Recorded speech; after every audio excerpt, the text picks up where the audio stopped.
అందరికీ అందరికంటే ఇక్కడ విఐపీలు ఉన్నారు. వాళ్ళు చంద్రకల్ గ్రామస్తులు.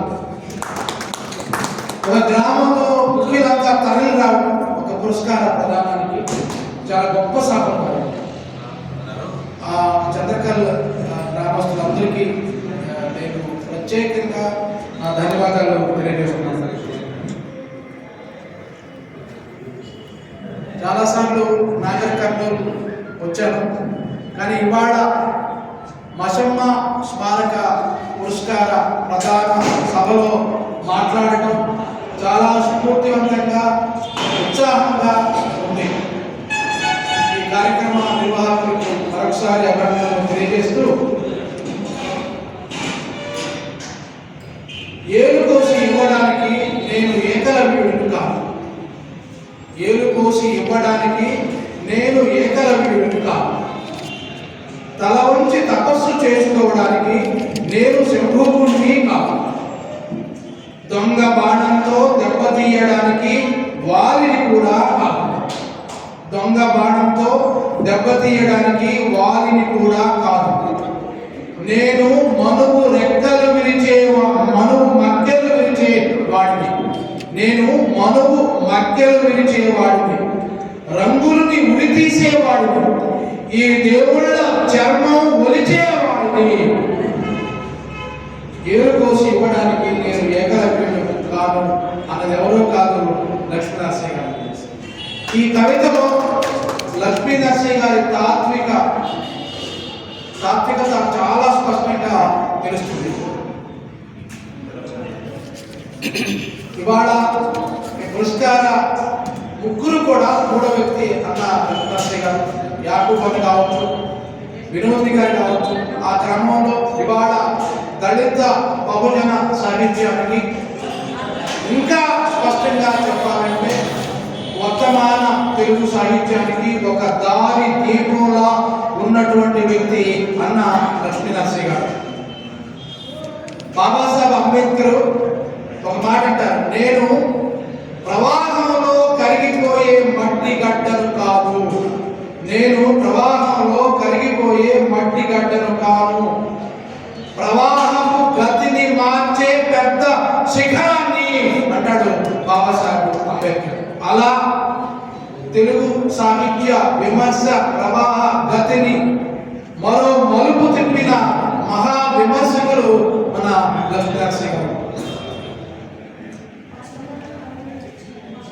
మనకి నేను ఎక్కువ విమర్శ కోణం నుంచి విమర్శ పరిణామక్రమం గురించి మాట్లాడదాం అనుకున్నాను, కానీ సమయం తక్కువగా ఉంది.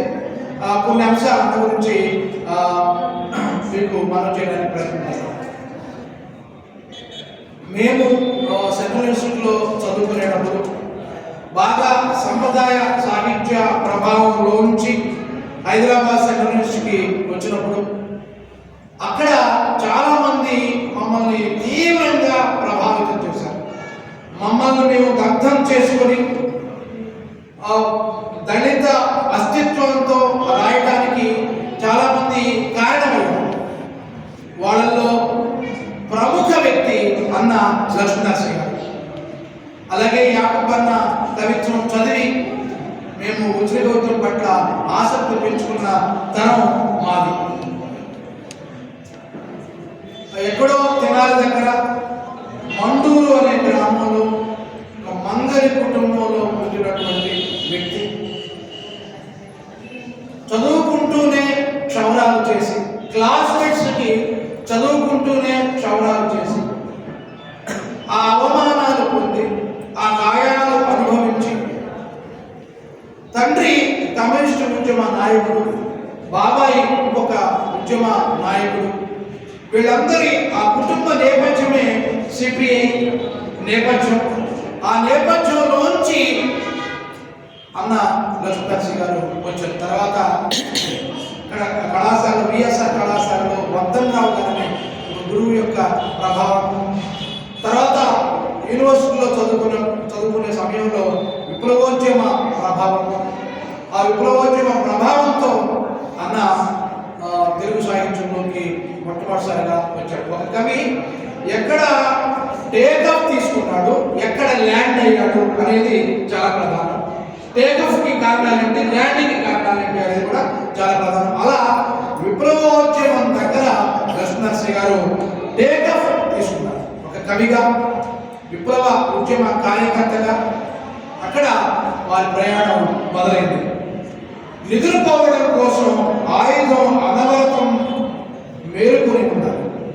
నిద్రపోవడం కోసం ఆయుధం అనవరతం మేలుకొని ఉంటారు. విశ్రాంతి కోసం ఆయుధం వినమ్రంగా శ్రమించాలి.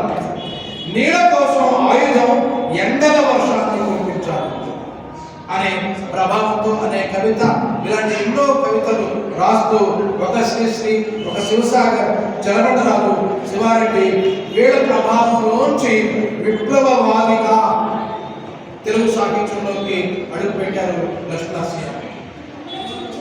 తరువాత విప్లవోద్యమంలో వామపక్ష ఉద్యమాల్లో ఉన్నటువంటి చీలికలు, తర్వాత కారంచేడు, చుండూరు, తర్వాత దళిత మహాసభ నేపథ్యంలో దళిత ఉద్యమ ప్రభంజనం, అంబేద్కర్ ఉద్యమాలు ఆ ప్రభంజనం, అలాగే ఇంగిలాల రామచంద్రరావు గారి ప్రభావము, ఈ కోణంలోంచి, ఈ ప్రభావంలోంచి లక్ష్మణనరసింహ గారు ముఖ్యంగా తన అనుభవాల్లోంచి తాను ఉన్నటువంటి సమాజ వాస్తవికతను అర్థం చేసుకుని దళితవాదిగా, విప్లవవాది దళితవాదిగా పరిణామం చెందారు. మనకు 90వ దశకంలో కాశీరామ్ ఉద్యమం కావచ్చు, చుండూరు తర్వాత బాగా ఉధృతమైన దళిత ఉద్యమం కావచ్చు, బాబ్రీ మసీదు సంఘటన కావచ్చు, అంబేద్కర్ సంపుటులు తెలుగులోకి అనువాదం కావచ్చు, ఈ వీటన్నిటి ప్రభావం వల్ల విప్లవోద్యమ ప్రభావం తర్వాత తెలుగు సమాజం నల్ల ఆ ప్రభావానికి లోనైంది. అది దళిత ఉద్యమ ప్రభావం. ఒక తారక కావచ్చు, ఇంగిలాల జ్ఞానబోధ కావచ్చు, కంచె ఐడి కావచ్చు, బిఎస్ రాములు కావచ్చు, గలేగురి ప్రసాద్ కావచ్చు, శివసాగర్ కావచ్చు, ఇలా ఒక తరం విప్లవోద్యమానికి ఊపిరిగా ఉన్నటువంటి నాయకులుగా ఉన్నటువంటి కార్యకర్తలుగా ఉన్నటువంటి చాలా మంది, ఒక ప్రముఖులైనటువంటి 20 మందికి పైగా విప్లవోద్యమ నేపథ్యంలో ఉన్న సాహితీవేత్తలు, నాయకులు, కవులు దళిత ఉద్యమం వైపు వచ్చి తమ అడుగు జాడల్ని తడుపుకోవడం జరిగింది 90వ దశకంలో. ఇది చాలా కీలకం. అక్కడ లక్ష్మణనరసింహ గారు కలిసొచ్చే కాలానికి నడిచొచ్చే కొడుకులాగా, అస్తిత్వ ఉద్యమాలకు ఒక దిక్చూసిలాగా, ఒక దార్శనికుడిలాగా, ఒక ఆలంబనలాగా లక్ష్మణనరసింహ గారు మొదలయ్యారు. అది చాలా చారిత్రాత్మకమైన పాత్ర లక్ష్మణనరసింహ గారు అక్కడ 90వ దశకంలో నిర్వహించారు. ముఖ్యంగా ఏ విమర్శకుడు కూడా నిర్వహించినటువంటి పాత్ర. ఖాళీలను పూరించడమే సాహిత్యం అంటాడు బాలగోపాల్. శివసాగర్ కూడా తెలుగు సాహిత్యంలో అనేక ఖాళీలు మిగిలిపోయి ఉన్నాయి, దళిత బహుజన శక్తులే తెలుగు సాహిత్యంలోని ఖాళీలను పూరించే సత్తా కలిగినది దళిత బహుజనులే అని శివసాగర్ చెప్పాడు. అలా తెలుగు సాహిత్యంలో ముఖ్యంగా తెలుగు విమర్శలో మిగిలిపోయిన ఖాళీలను సమర్థవంతంగా, నేర్పుగా, ఓర్పుగా, నిజాయితీగా, నిబద్ధతతో, త్యాగంతో ఆ ఖాళీలను పూరించాడు అన్న లక్ష్మణనరసింహ గారు. ఆయన లయల కళాశాలలో తెలుగు లెక్చర్గా పనిచేశారు. ఈ దళిత సాహిత్య ప్రచారం కోసం ఆ పదవిని కూడా త్రోసిరాజుని వదులుకున్నారు. తర్వాత హైదరాబాద్ సెంట్రల్ యూనివర్సిటీలో పిహెచ్డి వాళ్ళే అపహరించారు. యూనివర్సిటీ డిపార్ట్మెంటే మీరు ఇంగ్లీష్లో పిహెచ్డి చేయండి అని అప్పటికే అన్న రచనలు పత్రికల్లో, ఆంధ్రజ్యోతిలో వ్యాసాల పరంగా చూసి ఆ వ్యాసాల్లో ఉన్నటువంటి కొత్త విశ్లేషణ నైపుణ్యం చూసి ఆహ్వానించారు. అలా పిహెచ్డిలో చేరితే, పిహెచ్డి పూర్తి చేస్తే అక్కడే యూనివర్సిటీలో ఆచార్యుగా ఉండేవాళ్ళు అన్న లక్ష్మణనరసింహ గారు. కానీ ఆ ఆచార్యత్వాన్ని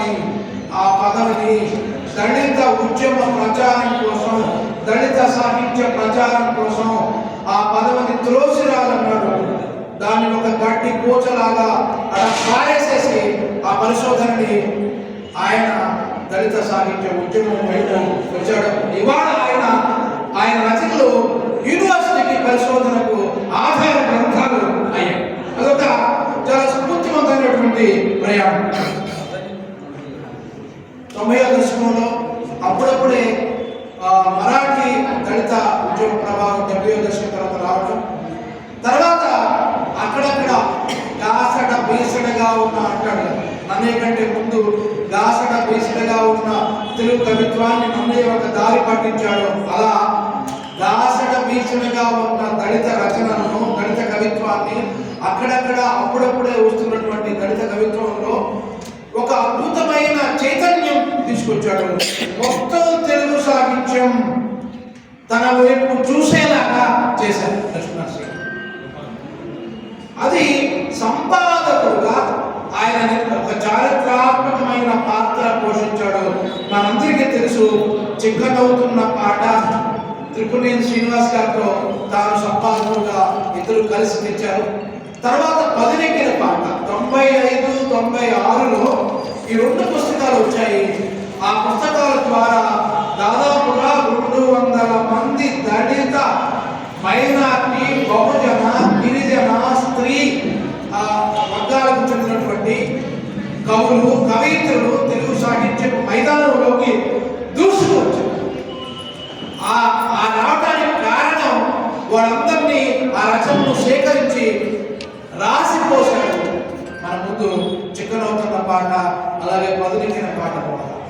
ఇది లక్ష్మీనరసింహ గారు నిర్మించినటువంటి సంపాదకుడుగా చారిత్రాత్మకమైన పాత్ర మనం గుర్తించాలి. ఎందుకంటే చిక్కనవుతున్న పాట మొత్తం తెలుగు సాహిత్యంలోనే, పదునెక్కిన పాట, ఇవి 2 ఆ తెలుగు సాహిత్యాన్ని మలుపు తిప్పినటువంటి అస్తిత్వ ఉద్యమాలకు, ముఖ్యంగా దళిత వాదానికి ఒక ఆత్మలాగా, ఒక ఆలంబనలాగా, ఒక దారిలాగా ఉన్నటువంటి 2 సంకల్పాలు.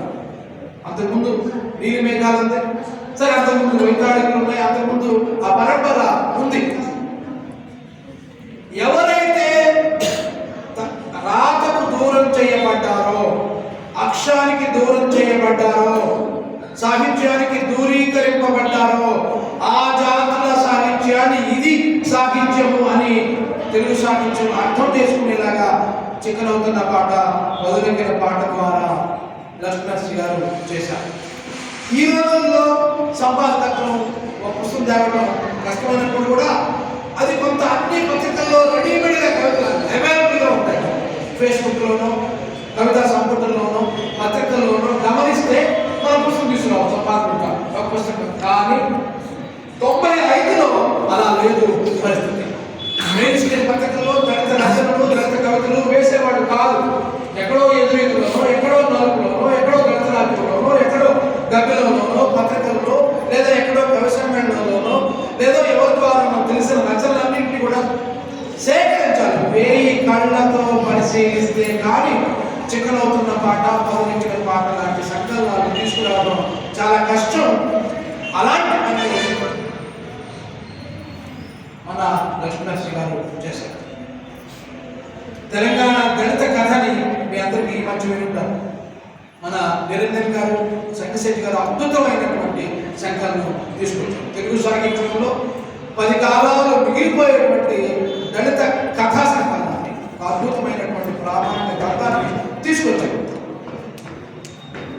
అలా ఇలాంటి సంకలనానికి ఒక ప్రేరణ పదునెక్కిన పాట, అలాగే చిక్కనవుతున్న పాట.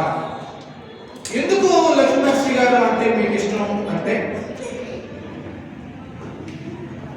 చాలా మంది సాహితీ వటవృక్షాల్లాగా ఎదగటానికి ప్రయత్నం చేస్తారు. చాలా మంది సాహితీ వటవృక్షాల్లాగా ఎదగటానికి ప్రయత్నం చేస్తారు. కానీ ఒకరో ఇద్దరో ఒక సాహితీ ఉద్యానవనంలాగా పరిమళించడానికి నిరంతరం కష్టపడతారు.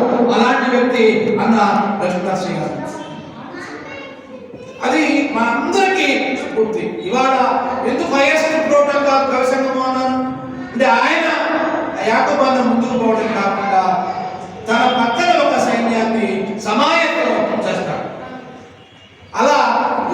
లక్ష్మణశ్రీ గారు యుద్ధానికి వెళ్లే ముందు తానొక్కటే యుద్ధానికి వెళ్లకుండా తన చుట్టూ వీరోచితమైనటువంటి ధీరోచితమైనటువంటి ఒక సైన్య శిబిరాన్ని సమాయత్తం చేసి అప్పుడు యుద్ధానికి బయలుదేరతాడు నిజమైనటువంటి వీరుడు ధీరుడు.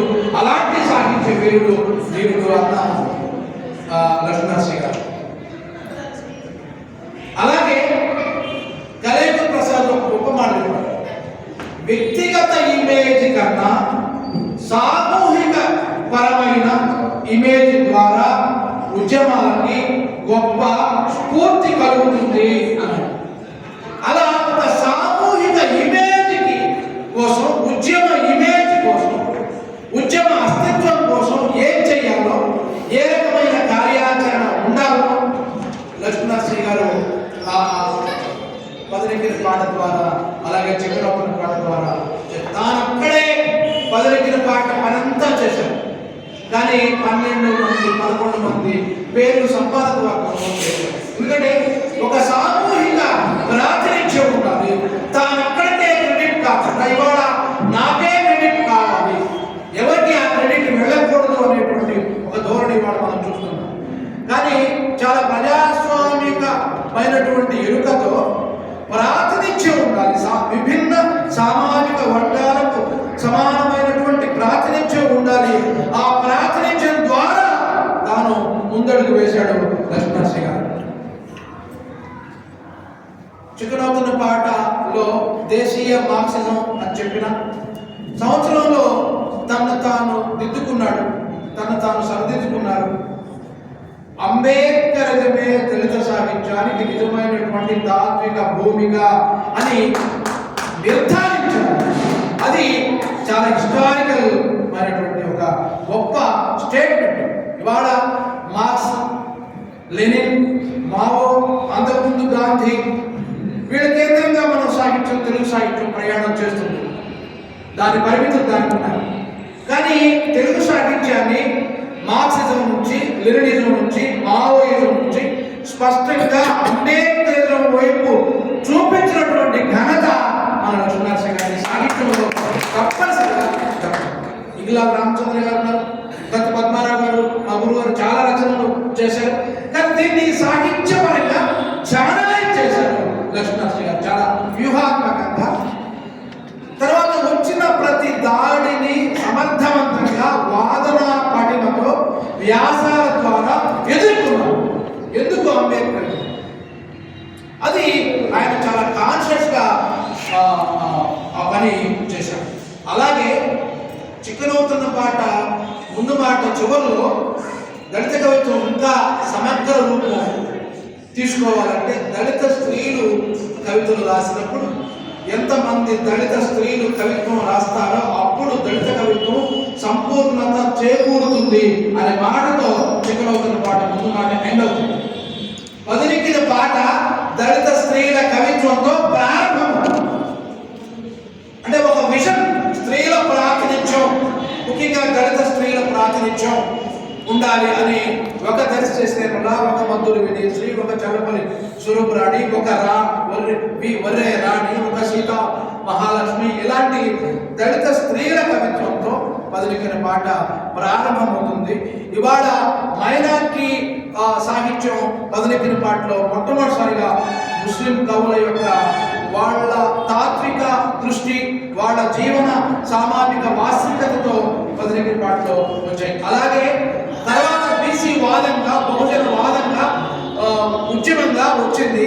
కానీ ఈ బహుజన సాహిత్య ఉద్యమానికి పదినెక్కిన పాటలో చాలా మంది బహుజన కవుల బహుజన ఐడెంటిటీతో రాసిన కవితలు పదినెక్కిన పాటలో ఉన్నాయి. ఆ రకంగా పదినెక్కిన పాట మైనార్టీ కవిత్వానికి, అలాగే బహుజన కవిత్వానికి, అలాగే దళిత స్త్రీవాద కవిత్వానికి ప్రేరణగా పదినెక్కిన పాటలోనే ఆ మూలాలు ఉన్నాయి. అలా ఉండే విధంగా దాని కేటగరైజేషన్ లక్ష్మణశ్రీ గారు చాలా స్పష్టంగా చేయటం జరిగింది. మనిషితనం లేని జంతువులా తినే అన్నం మనకొద్దు, అన్నం లేని మనిషితనం మనకొద్దు. ఇది దళిత ఉద్యమ నినాదం అని పదినెక్కిన పాట ముందు మాటలో రాశారు. సాంఘిక గౌరవము, ఆర్థిక బాగు, పరస్పరం దేని నిర్ణయిస్తుంది? మార్క్సిస్టులు, అంబేద్కరిస్టులు వాళ్ళకు ఉన్నటువంటి వైరుధ్యాలేంటి? ఈ వైరుధ్యాల్లో అంబేద్కరిస్టుల యొక్క కోణం ఏంటి? దాన్ని చాలా కన్విన్సింగ్ గా లక్ష్మీనరసింహ గారు చెప్పారు. ఆ జనతా పత్రికలో రాసినటువంటి కమ్యూనిస్టుల భ్రమ అనే అంబేద్కర్ వ్యాసం తీసుకొని ఆయన స్పష్టంగా ఆ మార్క్సిజం యొక్క పరిమితుల్ని పూర్వపక్షం చేసే విధంగా, దళితవాదం మార్క్సిజానికి వ్యతిరేకం కాదు, దానికి ఒక మోర్ ఎక్స్టెన్షన్, అంబేద్కర్ యొక్క దాని పరిమితులను దాటి నిజమైనటువంటి సామాజిక విముక్తికి ఆధారం ఏంటి, ఆ తాత్విక సూత్రం ఏంటి అని తెలుసుకునే విధంగా లక్ష్మీనరసింహ గారు బాబాసాహెబ్ అంబేద్కర్ యొక్క తాత్విక భూమికను నిర్ధారిస్తూ దళిత తాత్విక చింతనను ఆయన మొదలెక్కిన పాట ముందు మాటలో చెప్పడం జరిగింది. అంబేద్కర్ తర్వాత రాసినటువంటి వారు రాసిన ఇంటర్వ్యూలు కానీ వాటన్నిటిలో మనం చాలా స్పష్టంగా కనబడుతుంది. తర్వాత ఇందాక సుబ్బన్న చెప్పారు కవిత్వ నిర్మాణ పద్ధతులు. ఇవి అంతకుముందు చేరాతలు ఉన్నాయి మనకి, అంతకుముందు మా గురుగారు జీవీఎస్ కాలం ఉంది.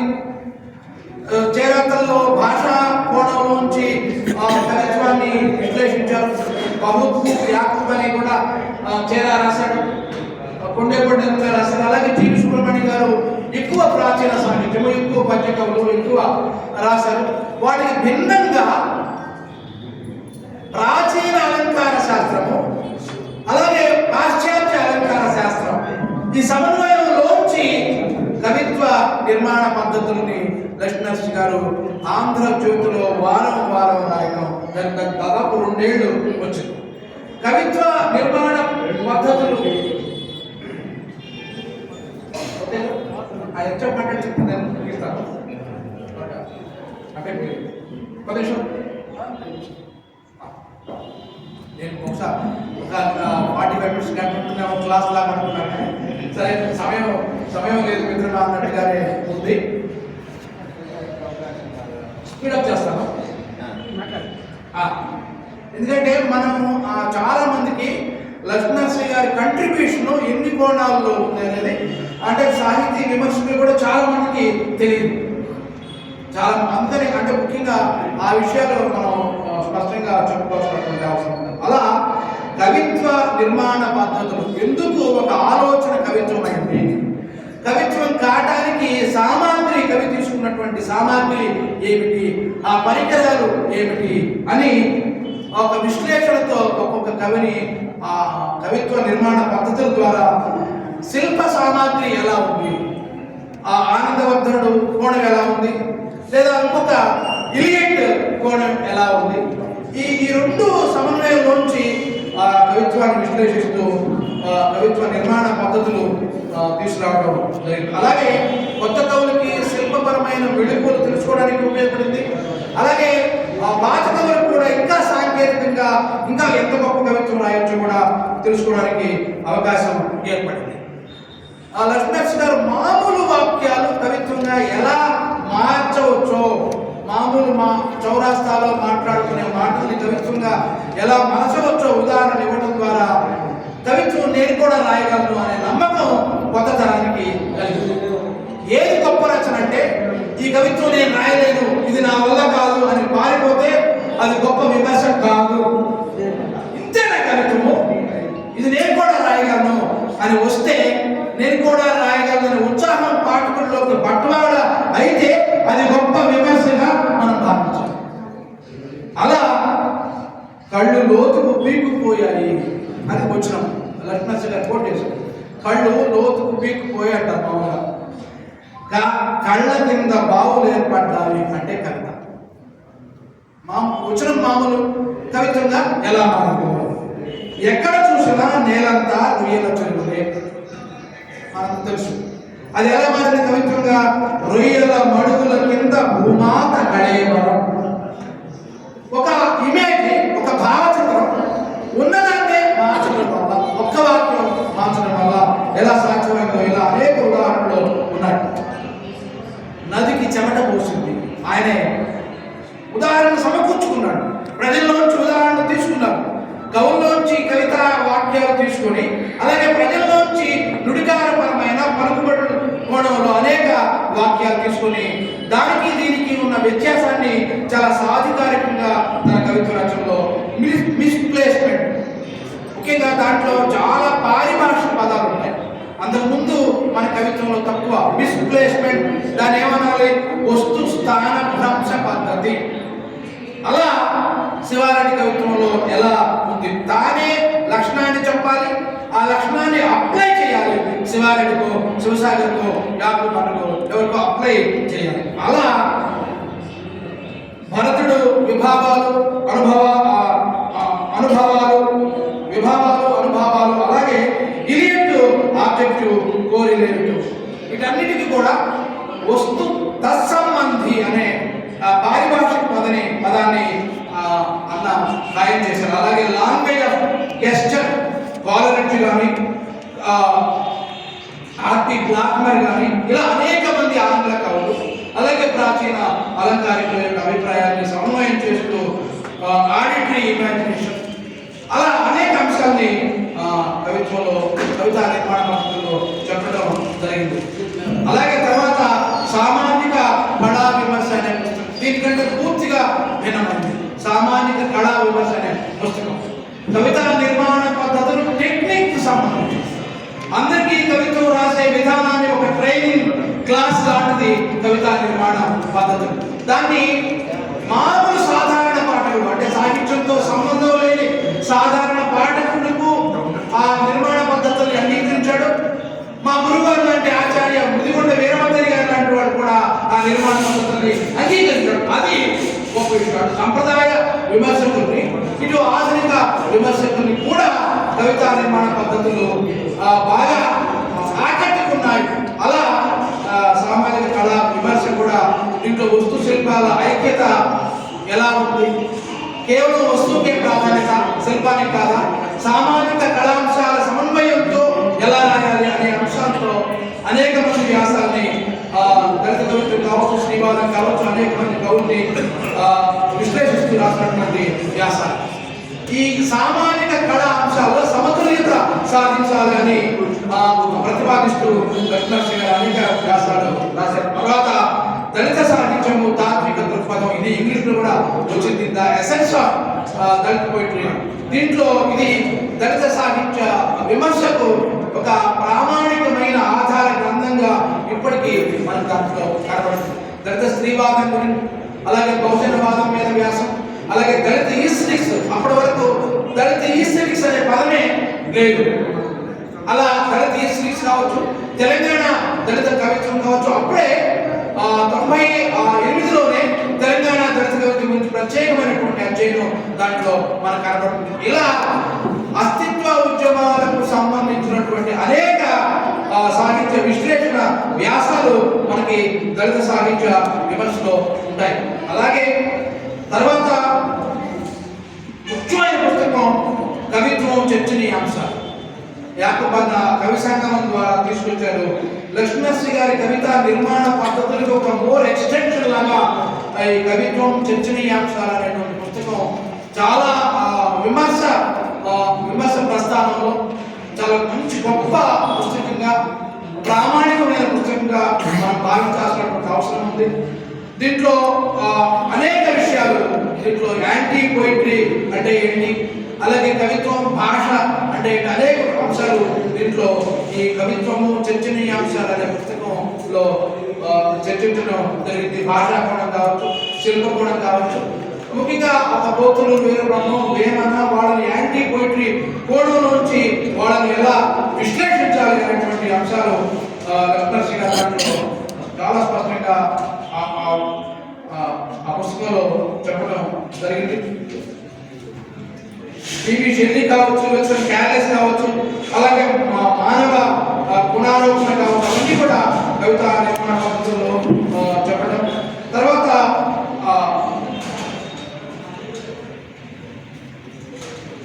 కవిత్వం చర్చనీయాంశాల్లో భావజాలం, కళాజాలం మధ్య ఉన్నటువంటి చిక్కుముడులను ఎలా విప్పాలి, కవిత్వ రహస్యాల గుడ్డు విప్పిన పుస్తకం అని యాకూబ్ అన్నాడు. అనేక అంశాన్ని దాంట్లో చెప్పడం జరిగింది. కవిత్వము చర్చనీయాంశాలు అనేటువంటి అంశంలో యాంటీ పోయిటరీ వేమన దగ్గర నుంచి పోతులూరు వీరబ్రహ్మం దగ్గర నుంచి ఎలా ఉందో చెప్పడం, దిగంబర కవిత్వం, శివసాగర్, కాళోజీ, నాగప్రకాశ్ సుందరాలు, ముస్లింవాద కవిత్వం దగ్గర నుంచి యాంటీ కవిత్వం ఎలా ఉందో దాంట్లో సాధికారికంగా నిరూపిస్తూ లక్ష్మణ్ గారు దాంట్లో అనేక వ్యాసాలు రాశారు. అలాగే సోషల్ మీడియాలో కాలం రాయడం, రెగ్యులర్గా చాలా తాజా కవిత్వాన్ని విశ్లేషించడం, అలాగే తెలుగులో నేల మీద నిలబడే ఒక వ్యాస పరంపర కూడా అది ఒక మంచి విమర్శ పురుచుకుంటుంది. ఆ వ్యాసాలు కావచ్చు. అలాగే 10 టీవీలో ఒక డిజిటల్ సాహిత్య విమర్శ ఇవాళ అందరూ కూడా చూడటమే, చదవటం లేదు. కాబట్టి టీవీ మాధ్యమం ద్వారా సాహిత్య విమర్శ చెప్పడం, కవులను విశ్లేషించడం 10 టీవీలో ప్రసాదమూర్తి గారి నేపథ్యం వారి ప్రోత్సాహంతో ఒక సంవత్సరం పాటు వందలాది మంది కవుల కవితల్ని ఒక 10 నిమిషాల్లో వాళ్ళ కవిత ఆత్మను చెప్పడం, వాళ్ళ విశిష్టత చెప్పడం, అది ఒక డిజిటల్ సాహిత్య విమర్శ కూడా లక్ష్మణశ్రీ గారు దారి వేసినట్టుగా మనకి కనబడుతుంది. అలాగే కవిగా కూడా ఆయన చాలా అద్భుతమైనటువంటి కవిత్వం రాశాడు. ఇందాక నేను వినిపించాను, చాలా అంశాలు రాసుకొని వచ్చాను, కానీ ఒక కవిత వినిపించి నా ఉపన్యాసం ముగిస్తాను. అలాగే ఆయన వక్తగా నిర్వహించిన పాత్ర కూడా వందలాది సభల్లో 95 నుంచి మధ్యలో ఒక 5-6 ఏళ్ళు మినహాయిస్తే 95 నుంచి ఇప్పటి వరకు కొన్ని వందలాది సభలు, వేలాది సభల్లో మాట్లాడుతూ ఉంటారు. ఎంతో ఎక్కడో శ్రీకాకుళం వెళ్ళి తెల్లారి మళ్ళీ ఆదిలాబాదు, అంటే ఆ శ్రమ కోర్చి నిబద్ధతతో త్యాగంతో కొన్ని వందల సభల్లో మాట్లాడి దళిత బహుజన సాహిత్యాన్ని ఆయన విస్తృతంగా ప్రచారం చేశారు. భావకవిత్వ ఉద్యమం వచ్చినప్పుడు కృష్ణశాస్త్రి అలాంటి వాళ్ళు భావకవిత్వ ఉద్యమాన్ని ఎలా ప్రచారం చేశారో చాలా సాహిత్య ఎరుకతో, అలా లక్ష్మణశ్రీ గారు దళిత బహుజన సాహిత్యాన్ని ప్రచారం చేయడంలో తన కాలాన్ని మొత్తము వెచ్చించినటువంటి ధన్యజీవి ఆయన. బాబాసాహెబ్ అంబేద్కర్ అంటారు, ఎవరు ధన్యజీవి అంటే పెద్ద పదవుల్లో ఉన్నవాడు ధన్యజీవులు కాదు. ఎవరు ధన్యజీవులు అంటే తమ కాలాన్ని, తమ శ్రమను, తమ త్యాగాన్ని పీడిత ప్రజల విముక్తికి ధారపోసిన వాళ్ళే ధన్యజీవులు అన్నాడు బాబాసాహెబ్. అలాంటి ధన్యజీవి తన కాలాన్ని, తన శ్రమని ఎప్పుడు కుటుంబంతో ఉన్నాడు, ఎప్పుడు ఎక్కడ ఉన్నాడు అనేది కాకుండా ప్రతిసారి ఎక్కడో దళిత సభలో, భోజన సభల్లో వాటికే పరిమితం కాలేదు. మిగతా అనేక విశ్వవిద్యాలయాల్లో, సాహిత్య అకాడమీ సదస్సుల్లో, బయట రాష్ట్రాల్లో తెలుగు సాహిత్యం యొక్క అంటే కేవలం దళిత బహుజన వాదానికి పరిమితం కాలేదు. ఆయన దళిత బహుజన సాహితీ విమర్శకులుగా పేరు వచ్చింది. ఇవాళ జనరల్ సాహిత్యంలో, ఇవాళ సమకాలీన సాహిత్యంలో ఒక ప్రామాణికమైన విమర్శకులుగా మనం వారిని భావించాల్సినటువంటి అవసరం ఉంది. రెక్కల కింద రంగుల్ని ఒక్కొక్కటిగా ప్రదర్శనకు పెడుతున్న రోజు, పొడవాటి కాషాయపు కేకల్ని పైకి విసురుతున్న చెట్టు. ఇవాళ పొడవాటి కాషాయపు కేకల్ని పైకి విసురుతున్న చెట్టు, ఒంటి కంటిన ఎముకల్ని దులుపుకుంటూ పక్క మీద నుంచి లేస్తున్న సూర్యుడు. అన్ని మామూలు పదాలు, మామూలు తెలుగు పదాలు. పల్లెల్లో అమ్మ అయ్య మాట్లాడుకునే పదాలను తీసుకొచ్చి వాటిని అద్భుతంగా కవిత్వంలో ప్రయోగించారు. మనుషులు పశువులు ఒకే కంచంలో తింటున్న సెల్ఫీలు. వెలుతురు మాత్రం సముద్రం మీద చక్కని గుళ్ళను, గోపురాలను చెక్కుతుంది. సముద్రం మీద చక్కని గుళ్ళను, గోపురాలను చెక్కుతుంది. ఈ గాలి కాదు నిత్యం ప్రహ్లాదుని, విభీషణుని, శబరుని మోస్తూ నీలాల దీవుల వైపు పరుగు తీస్తుంది ఈ గాలి అని స్పష్టంగా ఇవాళ కాషాయ ప్రాణం యొక్క ఆ తీవ్రతని, ఆ ప్రమాదాన్ని చెప్పడం జరిగింది. యుద్ధం అంటే పెట్టుబడి దేశభక్తి మీద. దేశభక్తి అంటే ఓటు చెట్టుకు ఎరువు. ఇవాళ అందరూ దేశభక్తి గురించి మాట్లాడారు. దేశభక్తి అంటే ఓటు చెట్టుకు ఎరువు, కుర్చీలాటకు కుదురు అనే దేశభక్తి అంటే. ఇలా మామూలు వాక్యాన్ని, మామూలు తెలుగు పదాలని కవిత్వంగా మారుస్తూ అద్భుతమైనటువంటి 200కు పైగా కవిత్వం రాశాడు. అలా కవిగా కూడా అంటే కవిత్వం ఒక పుస్తకంగా వస్తే అసలు మామూలు తేలికైన పదాల నుంచి అలా ఒక సాంకేతికమైన కవిత్వం రాయొచ్చు, అదొక ఉదాహరణప్రాయంగా మిగిలే అవకాశం కూడా ఉంటుందని తెలియజేస్తూ, అలాగే ఎంత గొప్ప వక్త అంత గొప్ప గాయకుడు కూడా. అన్న పాట పాడుతుంటే కృష్ణమాదిగ డప్పు వాయించాడు. అంత ప్రభావశీలమైన గాయకుడు. విప్లవోద్యమంలో అద్భుతమైనటువంటి పాటలు పాడారు. అలాగే తర్వాత కూడా పాటలు పాడారు. అలా బహుముఖీన ఒక వజ్రానికి అనేక ముఖాలు ఉన్నట్టుగా ప్రతి ముఖము కాంతివంతమే, ప్రతి ముఖము ప్రభావశీలమే అన్నట్టుగా లక్ష్మీనరసింహ గారు విమర్శకులుగా, అలాగే వక్తగా, విశ్లేషకులుగా, కవిగా ఆయన కంట్రిబ్యూషన్ గొప్పది, మనందరికీ ఆదర్శనీయమైంది, త్యాగభరితమైంది అని తెలియజేస్తూ, ముఖ్యంగా నేను అభినందించాలి మా కాసన్నను. చాలా మంది అవార్డు ఇస్తారు, కానీ చాలా మంది తల్లిదండ్రులని బతికుండగానే హింసిస్తూ ఉంటారు, తల్లిదండ్రులు చంపాలని చూస్తూ ఉంటారు, మనకు తెలుసు. కానీ చనిపోయిన అమ్మను ఎలా బతికించాలో దాసనం చూసి నేర్చుకోవాలి. అవార్డు ఇచ్చే ఆర్థిక స్తోమత ఉందా? అవసరం లేదు. సంకల్పం ఉంటే ఏ అవార్డు అయినా అన్న ఇస్తాడు. అలాంటి గొప్ప అవార్డు మసమ్మ అనే తల్లి పేరు మీద ఏర్పాటు చేసి ఆ పురస్కారాన్ని లక్ష్మీనరసింహ గారికి ఇవ్వటం కాసన్నకి మనందరం చెప్పకూడదాం. వారి కుటుంబ సభ్యులందరికీ కాసన్నకి ఒక సువర్ణ స్ఫూర్తి వారి సహచరి. అలాగే తనూజ కావచ్చు, తేనీష్ కావచ్చు, అలాగే వాళ్ళ బిడ్డలు కావచ్చు, వాళ్ళ బ్రదర్ దశరథ్ గారు కావచ్చు, ఆ కుటుంబ సభ్యులందరికీ వారి అందరినీ నేను మనసారా అభినందిస్తూ, ఈ పురస్కారం ఒక జాతి చైతన్యాన్ని తెలిపే పురస్కారంగా, మసమ్మ పురస్కారంగా నేను భావిస్తూ కాసన్నని అభినందిస్తూ థ్యాంక్ యూ, ధన్యవాదాలు. కొంచెం సమయం ఎక్కువ తీసుకున్నాను, నన్ను మన్నించాలని కోరుకుంటూ ధన్యవాదాలు.